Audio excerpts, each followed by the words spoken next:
এদিকে দেখুন আমার অলরেডি মাংসটা ডান প্রায় হয়ে গিয়েছে, তেলটা উপরে উঠে এসেছে।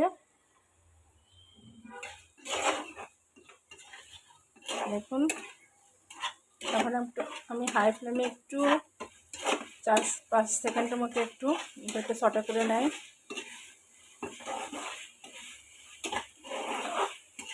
দেখি ওয়াও, দারুণ একটা স্মেল চলে এসেছে। আচ্ছা, এখন আমি এগুলোকে এক সাইড করে নিই। দেখুন দেন চুলাটা অফ করে দিয়ে পাশের চুলায় যে চাল ডাল সবজি দিয়ে আমি যেটা ভুনতেছি, এখন আমি এখানে এগুলো দিয়ে দিব। এই চিকেনটা এখানে ছেড়ে দিলাম। এখন বাকি সবজি চাল ডালের সঙ্গে এখন আমি খুব ভালো করে আবারও এখানে ভুনে নেব। কি মনে হচ্ছে আমার খিচুড়িটা কেমন হবে?